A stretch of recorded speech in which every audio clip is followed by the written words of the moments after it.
हाँ प्रिय विद्यार्थियों, आज हम देखेंगे सन 2021 इंटर मैथ्स अनसॉल्ड पेपर। और ये अनसॉल्ड पेपर हमारा सेट 2 2021 है। देखो इसे कैसे हल करते हैं। इसमें वो कह रहा है कि इसकी केवल घात बताओ। तो d2y/dx स्क्वायर पे पावर 3 प्लस dy/dx उस पे power 2 plus sign dy/dx plus 1 equal 0 की घात बताओ। तो देखो घात क्या होती है, सबसे अधिक बार अवकलन देखते हैं। ये एक बार अवकलन है, ये एक बार अवकलन है, ये 2 बार अवकलन है। जो सबसे अधिक बार अवकलन हो उसकी ये पावर देखी जाती है, घात हो गई 3। और नहीं, घात 3 नहीं है, कोट तो हमारी 2 हो गई। देखो कोट 2 हो गई, घात पूछी गई है। अगर साइन का कोण अवकलित किया हुआ रखा हो, साइन या कोस का कोण अवकलन किया हुआ रखा हो, तो घात अपरिभाषित होती है।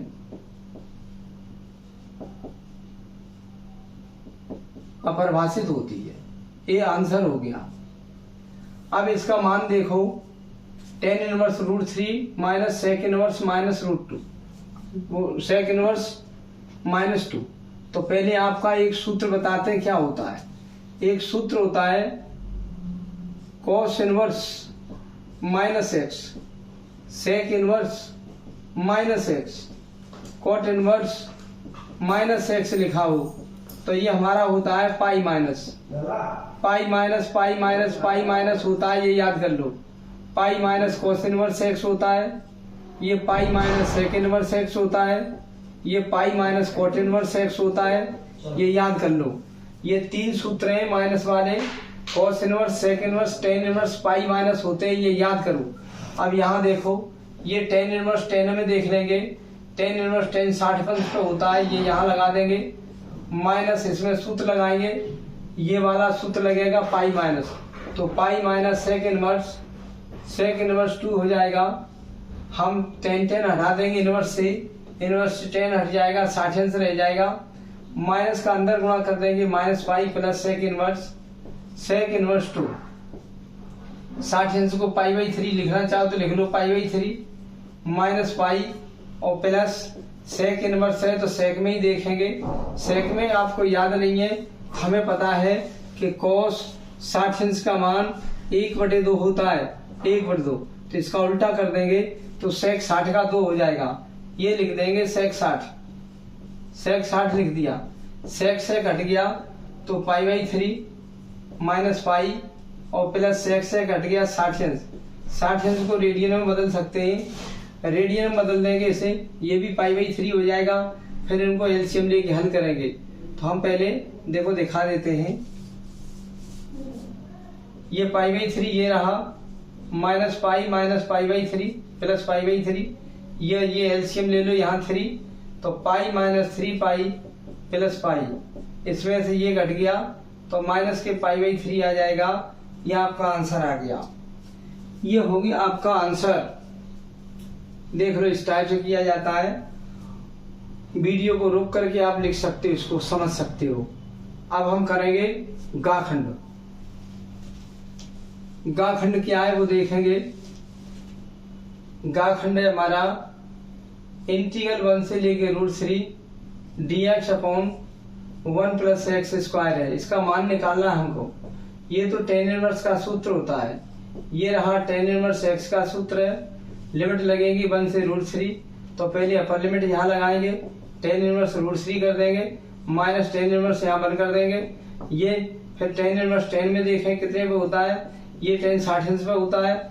वहां पे देखा माइनस tan इनवर्स tan 45 कर दिया। tan हट गया क्योंकि tan 45 का मान 1 होता है। tan हट गया 60 हो गया। ये tan हट गया 45 रह गया। इसमें से ये घटा दो तो 15 बचा। रेडियन में चाहो तो बदल दो, किसी अंश को रेडियन में बदलते हैं तो π/180 का गुणा कर देते हैं। 15 से 12 बार कट गया तो π/12 ये आपका आंसर आ चुका है। फिर ये घाखंड करेंगे। f(x = 3x) ये बताइए कि ये कहीं की आच्छादक है कि नहीं, क्या है। तो अभी हम बताते हैं। ये हमारा डोमेन भी R में, से डोमेन भी R में। तो यहाँ पुट कर दे रहे हैं, पुट x = हम 1 रख दे रहे हैं यहाँ पे 1। तो हमारा 1 बनेगा, हमारा बन जाएगा तो f एफ एक्स बराबर 3x है, मान रखना शुरू कर दो। F1 बराबर ये हो गया 3 इंटू 1 इक्वल 3 आ गया। अब x इक्वल 2 रख दो तो क्या होगा, F2 का मान हो जाएगा 3 गुणा 2, ये हो गया बराबर 6। x इक्वल 3 रख दो तो हमारा f यहाँ 3 रख देंगे, ये हमारा आ जाएगा 3 गुणा 3 बराबर 9। ये चलता चला जा रहा है। ये अलग अलग अवयवों का प्रतिबिंब अलग अलग है तो एक ही की है, और लेकिन कुछ यहाँ अवयव छूट रही है, वो आपका छूट रहे हैं। तो ऐसे मान लीजिए हमारा ये छूट गया, यहाँ 4 5 छूट गया, यहाँ और छूट गया, तो ये आच्छादक नहीं है। एक ही की तो है लेकिन आच्छादक नहीं है, क्यों, अलग अलग अवयवों का प्रतिबिंब अलग अलग है। तो क्या लिखोगे यहाँ भिन्न भिन्न अवयवों का प्रतिबिंब, भिन्न भिन्न अवयवों का प्रतिबिंब भिन्न भिन्न है, भिन्न भिन्न है, इसलिए f एक ही की है, एक ही की है। तथा यहाँ कुछ अवयव छूट रहे हैं डोमेन में कुछ अवयव छूट रहे हैं, इसलिए ये आच्छादक नहीं है।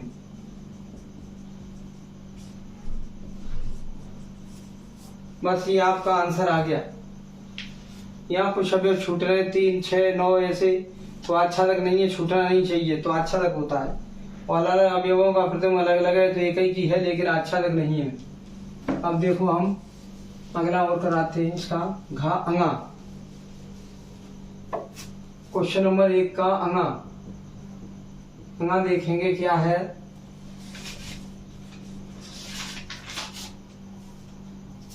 किस बिंदु पर रेखा y बराबर x प्लस 1 वक्र y स्क्वायर इक्वल 4x की स्पर्श रेखा है। बिंदु आपको ज्ञात करना है। हल पहले आप लिखेंगे दीर्घी रेखा हमारी y इक्वल x प्लस 1 समीकरण, और वक्र दे रखा है y स्क्वायर इक्वल 4x समीकरण 2। समीकरण 1 से y का मान समीकरण 2 में रखने पर रख दो, 2 में यहाँ रख दोगे x प्लस 1 का होल स्क्वायर बराबर 4x है, इधर होल वर्ग खोलो x square plus 1 plus 2x, 4x इधर लेके आए बराबर 0, x स्क्वायर प्लस के माइनस के 2x बच गया, इससे ये घटाओगे माइनस के 2x बच गया प्लस 1 इक्वल 0, इससे ये घटाए माइनस के 2x 1 ये लिख दिया। ये पहली का वर्ग धन दूसरी का वर्ग, दोनों के गुणनफल का दुगुना, तो x माइनस 1 का होल वर्ग है इक्वल 0, वर्ग हटाओ तो x माइनस 1 इक्वल 0।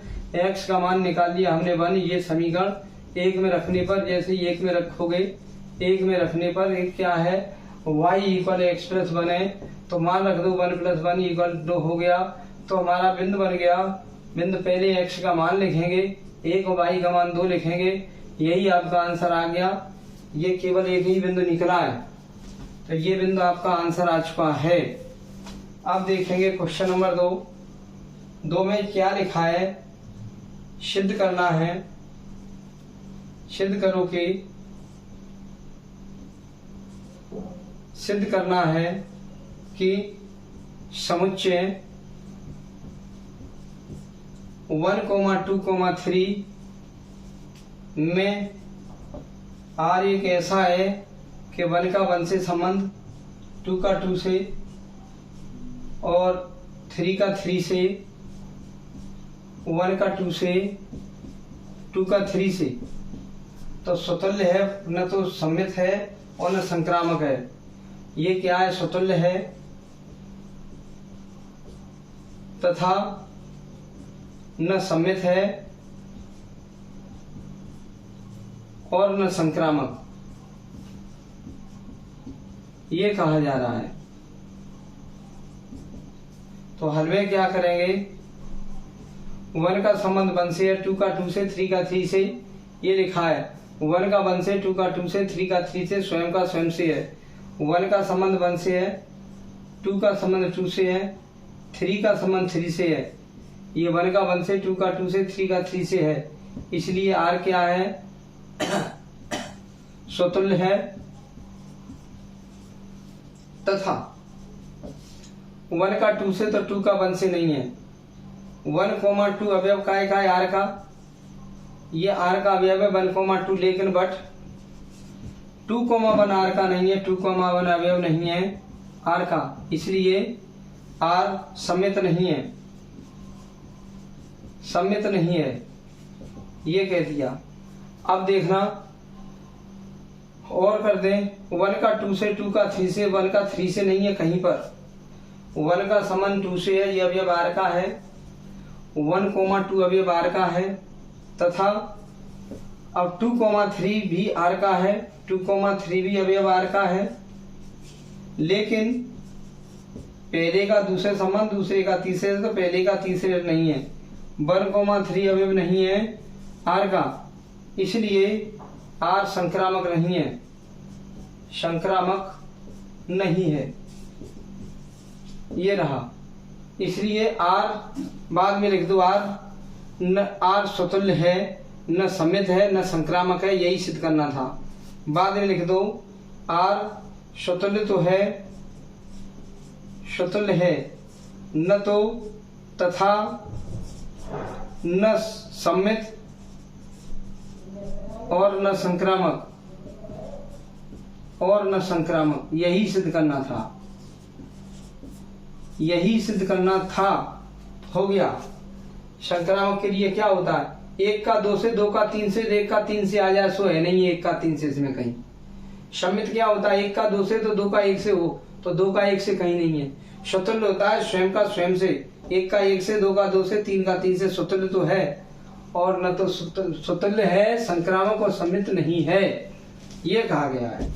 ये 2 का खा हो चुका। अब हम 2 का खा करेंगे। क्वेश्चन नंबर 2 का खा क्या है? इंटीग्रल सेक स्क्वायर एक्स बट्टे नीचे कोसेक स्क्वायर एक्स, इसका हमें मान ज्ञात करना है। कितना मान होगा? dx लिखा है। अब इसे हम किस में बदलेंगे? सेक होता है 1 कोस स्क्वायर एक्स, और ये होता है हमारा 1 sine square x. Sine square x हमारा चला जाएगा ऊपर, तो ऊपर जाएगा, जो हो जाएगा सेक स्क्वायर एक्स, और कोस स्क्वायर नीचे आ जाएगा। नहीं, ऊपर साइन स्क्वायर एक्स चला जाएगा, नीचे हमारा चला जाएगा कोस स्क्वायर एक्स dx। ये हमारा इंटीग्रल में टेन स्क्वायर एक्स बन गया। लेकिन टेन स्क्वायर एक्स का समाकलन नहीं होता है, एक सूत्र होता है 1 + टेन स्क्वायर एक्स बराबर सेक स्क्वायर एक्स होता है। यहाँ से टेन स्क्वायर एक्स की वैल्यू निकाल लो, ये हो जाएगा सेक स्क्वायर एक्स -1 हो जाएगा। यही रख दो यहाँ मान रख देंगे इंटीग्रल में सेक स्क्वायर एक्स -1 × dx रख दिया। सेक स्क्वायर एक्स का समाकलन 10x होता है, और -1 dx का x होता है प्लस c। ये आपका आंसर आ चुका है, ये रहा आंसर।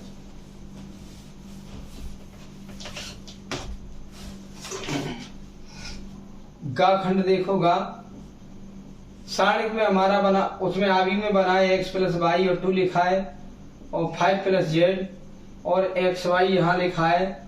ये लिखा है यहाँ बराबर 6 2 और 5 8 लिखा है। और वो कह रहा है x का मान ज्ञात करो, y का मान ज्ञात करो, और z का मान भी ज्ञात करो, ये कह रहा है।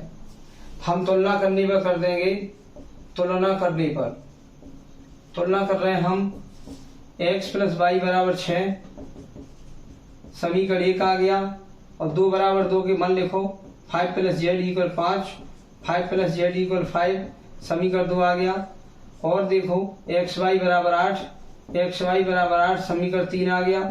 बस हम क्या करेंगे, यहाँ से तो z का मान तुरंत निकल आएगा, और ये प्लस है, ये इंटू में है, तो हम 1 और 3 को देखेंगे बहुत अच्छी तरह से। एक सूत्र होता है, सूत्र क्या होता है? ये 2 संख्याओं का जोड़ हो और दो संख्याओं का गुणनफल हो, तो सूत्र लगता है 2 संख्याओं के अंतर का होल वर्ग बराबर 2 संख्याओं के योग का वर्ग -4 गुणा दोनों संख्याओं का गुणनफल।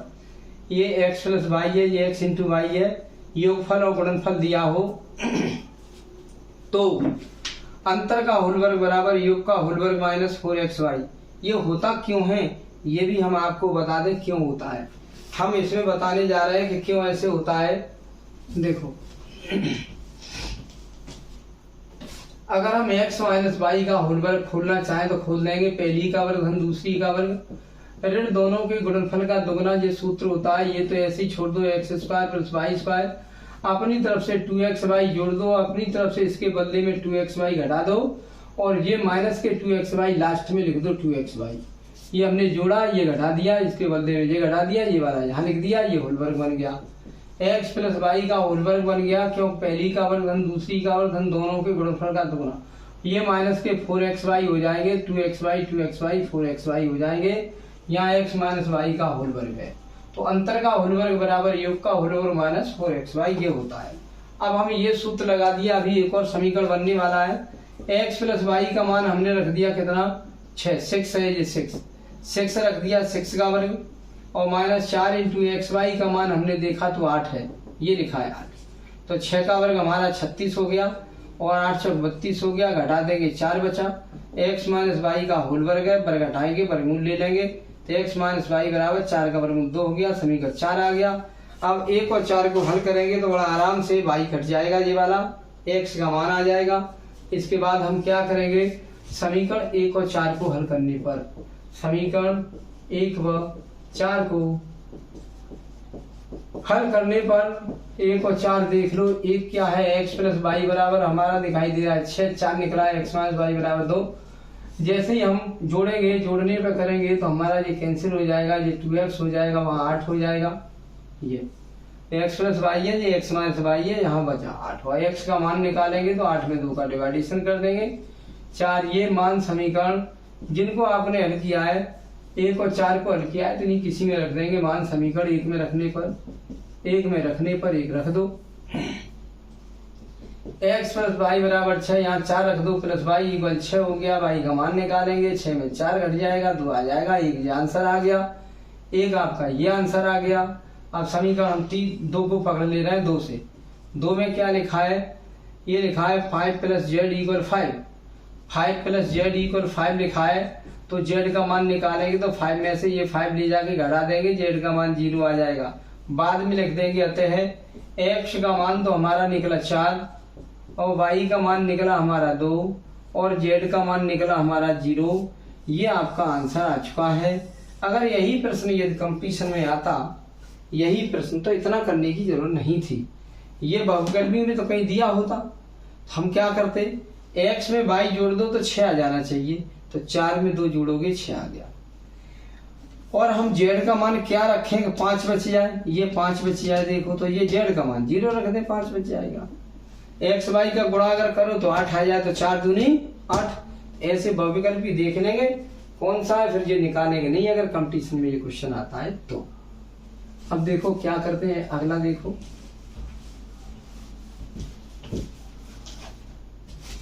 अगला क्वेश्चन नंबर 2 का घा में लिखा है 2pa का मान हमारा दे रखा है pb के बराबर और ये लिखा हुआ है 5/13 और एक लिखा है, ये pb का मान है, pb का मान 5/13 और 2pa और pb बराबर है। ये एक लिखा है pa/b इक्वल 2/5 लिखा है और pa यूनियन b का मान आपको ज्ञात करना है कि कितना होगा। ये हल में क्या करेंगे, हल में पहले ये देखेंगे, ये चीज दी है वो 2pa का मान दिया है, प्रोबेबिलिटी है कि pb के बराबर दे रखी है, इसका मान दे रखा है 5/13। हम ये बराबर ये ले लेंगे, 2pa का मान हमने ले लिया कितना 5/13, तो pa का मान यहां से निकल आया, pa बराबर 5/13 में दे देंगे 2 का भाग, तो भाग दे दिया हमने 2 का, तो 5/26 आ चुका है। और एक ये बराबर ये ले लेंगे तथा अभी तो ये बराबर ये ले लिया, pa का मान निकालिए, ये बराबर ये ले लेंगे, pb बराबर हमने ले लिया कितना 5/13, ये भी कर लिया। अब हम देखते हैं p इसका मान भी दे रखा है a/b का, तो ये भी सूत्र लगाते हैं। pa/b का मान दे रखा है कितना 2/5 दे रखा है, तो इसका सूत्र होता है p दोनों के इंटरसेक्शन की प्रायिकता बटे ये pb होता है pb, और यहाँ पे लिख देंगे 2/5 और हमें पीवी केवल पता है, इंटरसेक्शन नहीं पता है। तो पीवी का मान हम फिट कर देते हैं पी। ए इंटरसेक्शन भी हमको पता नहीं है, लेकिन पीवी का मान तो हमें पता है 5/13 और इक्वल 2/5 है। यहाँ तिरछा गुणा उधर मार देंगे। पी ए इंटरसेक्शन बी का मान निकालोगे तो 2/5 में मल्टीप्लाई हो जाएगा 5/13 का। 5 से 5 कट गया तो 2/13 आ चुका है। अब हम एक सूत्र लगाएंगे। सूत्र होता है P A intersection B in union, P A union B बराबर P A plus P B, P A plus P B minus P A intersection B होता है। ये सूत्र होता है इतना। पी ए का मान ढूंढ के लिख दो 5/25 और पीवी का मान ढूंढ के लिख दो 5/13 और माइनस पी इसका मान 2/13। एलसीएम लेके सरल कर लो, आपका आंसर आ जाएगा। ऐसे इस प्रकार से इसे कर लेंगे, याद रखना है कि ऐसे हो जाएगा। क्वेश्चन नंबर 2 के हम आ गए। 2 का अंगा, 2 के अंगा पे आ गए। अंगा क्या लिखा हुआ है? ए का मान दे रखा है i-2j प्लस 3k और बी का मान दे रखा है 3i-2j प्लस के, ये दे रखा है। अब कह रहा है इनके बीच का कोण बताओ। माना इनके बीच कोण इक्वल थीटा मान लिया। तब सूत्र होता है cos थीटा बराबर a.b बटे mod a mod B, mode a mod B ये होता है। अगर ए और बी कोई दो सदिश दिए हों, यदि ए और बी कोई दो सदिश दिए हों, इनके बीच कोण पूछा जाए तो मान लेंगे इनके बीच कोण थीटा है। तब cos थीटा बराबर a.b बटे मोड़ा मोड़े, मोड ए मोड बी ये होता है। a.b बटे मोड़े मोड़े, mode a mod B. a.b यहाँ मान रख दो i-2j प्लस के 3k डॉट यहाँ कर देंगे 3i-2j प्लस के बटे mod a mod b under root. इसका कर लेंगे। मोड ए कैसे निकलता है? आई के गुणांक का वर्ग प्लस जे के गुणांक का वर्ग प्लस के गुणांक का वर्ग, ये हो गया। अंडर रूट में फिर करेंगे 3 का वर्ग 9, 2 का वर्ग 4, 1 का वर्ग 1, ये कर लिया। इनका डॉट गुणन करेंगे, चाहो तो पूरे का मापांक कर दो, चाहो मापांक कर दो। भीतर ऋणात्मक आता है, धनात्मक हो जाता है। मापांक आई का आई में मल्टीप्लाई करेंगे, 1 का 3 में करेंगे 3 और -2 का 2 में करेंगे प्लस के 4 और 3 का करेंगे 1 में तो 3 हो जाएगा बट्टे अंडर रूट 1 धन 4 धन 9, 1 धन 4 धन 9 और इसमें भी हमारे लिखे 4 धन 9 धन 9 धन 4 धन 1। तो हमारा क्या हो गया 6 3 3 6 4 10 बट्टे under root 14 into under root 14। हमारा देखा तो 10 बट्टे हमारा अंडर रूट 14 आ गया, केवल 14 आ गया। अंडर रूट का अंडर रूट में गुणा हो जाता है, वर्ग हो जाएगा तो 14 हो जाएगा। ये हम काट देंगे 2 पंजे 10, 5 बार कट गया, यहाँ 7 बार कट गया। मापांक लगा, यहाँ cos थीटा आ गया। थीटा का मान जब निकालेंगे तो cos उधर ले जाएंगे, cos इनवर्स 5/7 हो जाएगा। मापांक लगाओ, मन लगाओ, वो तो मापांक इसलिए होता है कि हमारा भीतर ऋणात्मक आता है तो धनात्मक हो जाता है। ये आपका आंसर हो गया। ये रहा ये क्वेश्चन, दोनों के बीच का कोण ज्ञात करना है। आप देखो क्या करते हैं। क्वेश्चन नंबर 3 का खंड में क्या लिखा है? हाँ, प्रूफ करने को देखते हैं कि क्या है आपका। Sine inverse x plus tan inverse x बराबर π/2 लिखा है और कह रहा है प्रूव दैट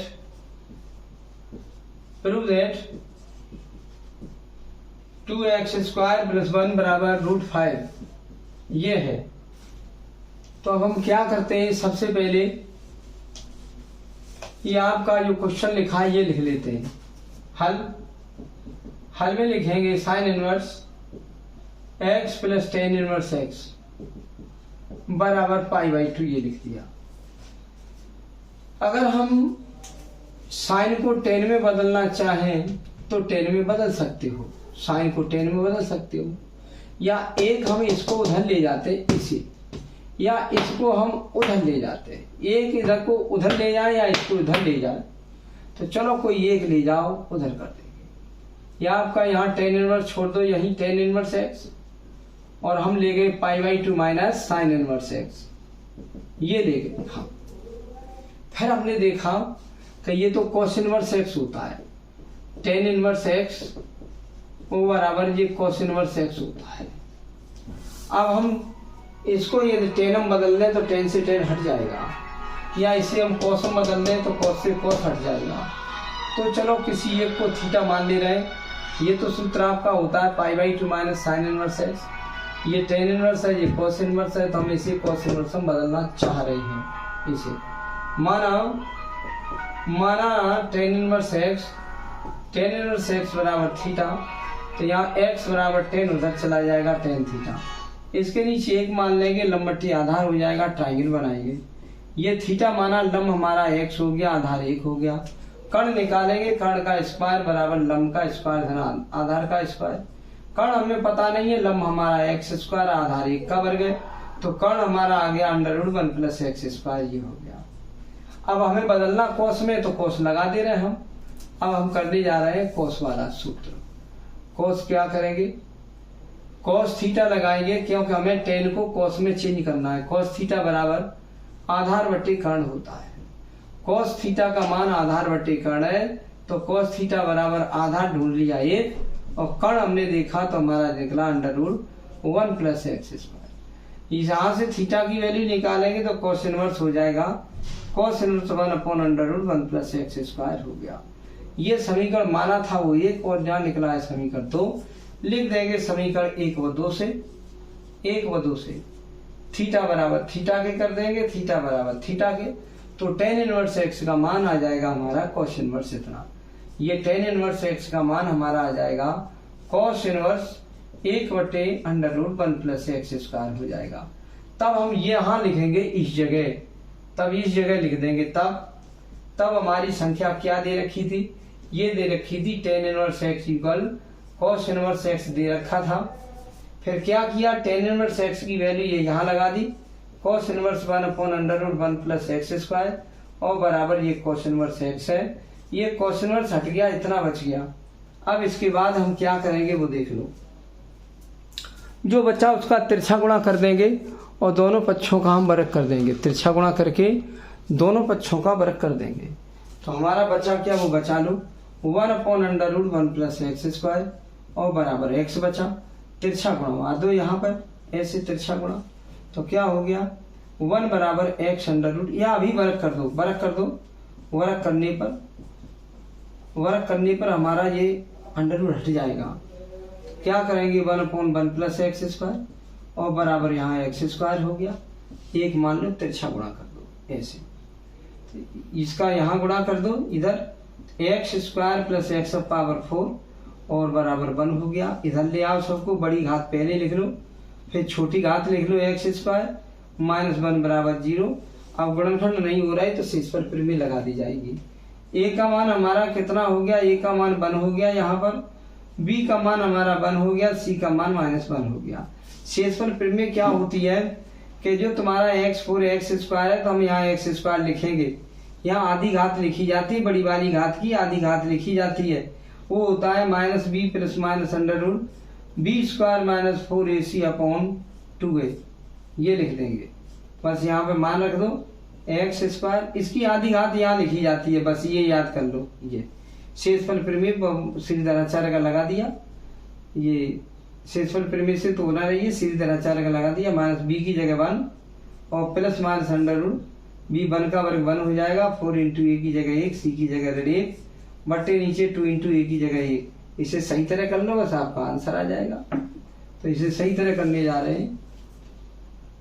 एक्स स्क्वायर बराबर -1 प्लस √, हमारा 4 × 4 1 जुड़ के 5 हो जाएगा। ये माइनस माइनस प्लस हो जाएगा, 4 × 4 में 1 जुड़ जाएगा, 5/2। 2 का तिरछा गुणा इधर कर देंगे, 2x स्क्वायर बराबर -1 प्लस √5 है। लेकिन आ कितना रहा है आपका, 2x स्क्वायर प्लस 1 आ रहा है, तो ये 1 इधर लाएंगे और ये प्लस लेने पर कार्य हो जाएगा यहाँ पर। तो 2x स्क्वायर यहीं छोड़ दिया, -1 इधर लेके आए, सो प्लस हो जाएगा बराबर, यहाँ प्लस के √5 ले लो, बस यही सिद्ध करना था। माइनस छोड़ दो क्योंकि यहाँ माइनस नहीं आ रहा है, इस टाइप से इसको कर दिया जाएगा। हाँ ये देख लो। अब और देखेंगे इसे, ये हम तीसरे का हम अभी गा कर दे रहे हैं गा। वो कह रहा है मापांक a प्लस बी, ये प्रश्न इंपॉर्टेंट है ज्यादा, बराबर मापांक a माइनस बी, ये कंपटीशन में भी आता है। तो दिखाइए, सिद्ध करना है तो दिखाइए कि a तथा b परस्पर लंब है, परस्पर लंब है, ये दिखाना है। तो देखो इसे कैसे करते हैं हम।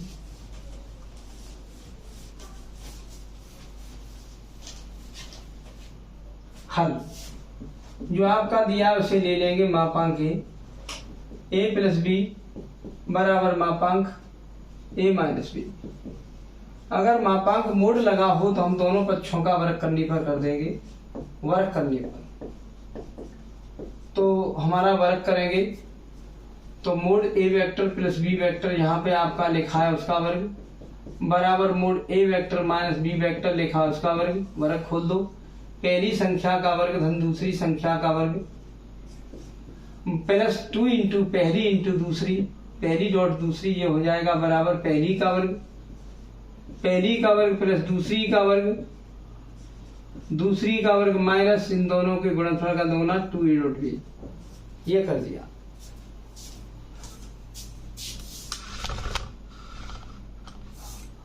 दोबारा फिर देख लो, इधर मोड लिखा है इधर भी मोड लिखा है, सिद्ध करो a तथा b परस्पर लंब है। तो दिया है वो ले लिया, दोनों पक्षों का वर्ग कर दिया, पहली का वर्ग धन दूसरी का वर्ग धन दोनों के गुणनफल का दुगुना, पहली का वर्ग धन दूसरी का वर्ग दोनों के गुणनफल का दुगुना। ये याद करते हैं कि यहाँ a डॉट बी आता है, a डॉट बी आता है, वेक्टर लगाए तो हमारा a स्क्वायर से तो a स्क्वायर कट गया, b स्क्वायर से b स्क्वायर कट गया, 2a डॉट बी इधर है, 2a डॉट बी इधर है, वहां से भी a डॉट बी इधर ही लेके आए, 2a डॉट बी इधर लेके आए, वहां पे कुछ 0 बचा तो हमारा क्या हो गया 4a डॉट बी आ गया, a डॉट बी इक्वल 0 आ गया, 4 का भाग दे दो तो a डॉट बी इक्वल 4 का भाग दे दो 0 में तो खत्म हो जाएगा, a डॉट बी इक्वल 0। किन्हीं दो सदिशों का डॉट गुणन 0 हो, इसलिए a सदिश परपेंडिकुलर है b सदिश पे, ये परपेंडिकुलर लंब का चिन्ह है, यही सिद्ध करना था, ये रहा। ऐसे आप करते चले जाएंगे। घाखंड देखेंगे इसका, आप घाखंड तीसरे का घा, क्वेश्चन 3 का घा पे आ जाओ। घा क्या है दिखाइए, दिखाइए कि बिंदुओं 4, 7, 8, 2, 3, 4 से होकर जाने वाली रेखा बिंदुओं -1, -2, 1 और 1, 2, 5 से होकर जाने वाली रेखा के समांतर है, जाने वाली रेखा के समांतर है, की समांतर है। यह आपको सिद्ध करना है। इन दो बिंदुओं से जाने वाली रेखा और इन दो बिंदुओं से जाने वाली रेखा आपस में समांतर है। इन दो बिंदुओं से जाने वाली ये रेखा और इन दो बिंदुओं से जाने वाली ये रेखा आपस में समांतर है, यह आपको सिद्ध करना है। तो देखो क्या करते हैं, हल में क्या करते हैं, दोनों बिंदुओं के द्विकल्पान निकाल लो। 4, 7, 8 तथा 2, 3, 4 से जाने वाली रेखा के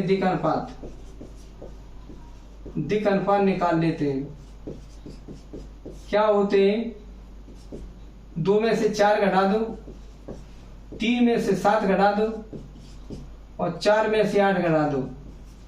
हमारा ये घट के आ गया -2, ये आ गया -4, ये आ गया -4। अब इस रेखा से जाने वाली तथा ये बिंदु है तुम्हारे दो, -1, -2, -1 तथा 1, 2, 5 से जाने वाली दो बिंदु ये भी है। जाने वाली रेखा के दिक् अनुपात, दिक् अनुपात,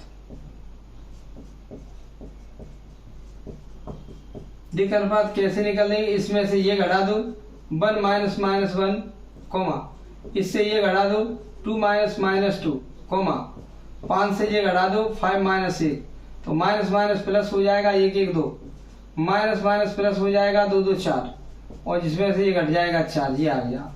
अब नाव समांतर के लिए क्या करते हैं? इसे मान लेंगे A1, इसे B1, इसे C1 मान लेंगे, इसे A2, इसे B2, इसे C2 मान लेंगे। अब क्या लिखेंगे? A1 बट्टे A2 का मान निकालेंगे। A1 हमारा -2 है और A2 हमारा 2 है, कट गया और 1। फिर B1 बट्टे B2 निकालेंगे। B1 का मान -4 है बट्टे B2 का मान 4 है, कट गया हमारा -1। और फिर C1 बट्टे C2 निकालेंगे। ये C1 का मान ढूंढेंगे। C1 क्या है? -4 बट्टे C2 है 4, ये कट करके हमारा आ गया 1। अब पता लग गया यहाँ क्या मालूम पड़ गया कि यहाँ हमें पता लग गया कि A1 बट्टे A2 का मान बराबर B1 बट्टे B2 के बराबर C1 बट्टे C2 के है। तो हम जान गए, इसलिए ये दोनों रेखाएं समांतर हैं। इन दो बिंदुओं से जाने वाली रेखा और इन दो बिंदुओं से जाने वाली रेखा समांतर है, इसलिए इनसे जाने वाली या दोनों रेखाएं समांतर है, लिख दो। दोनों रेखाएं समांतर हैं, यही सिद्ध करना था। ये रहा। आप इसे जल्दी से देखो, बोर्ड परीक्षा बहुत निकट है और केवल रिवीजन करना है आपको। रिवीजन के हिसाब से ये बहुत तेजी से बना दिया गया है। आप इसकी देखते रहो और करते रहो। ओके।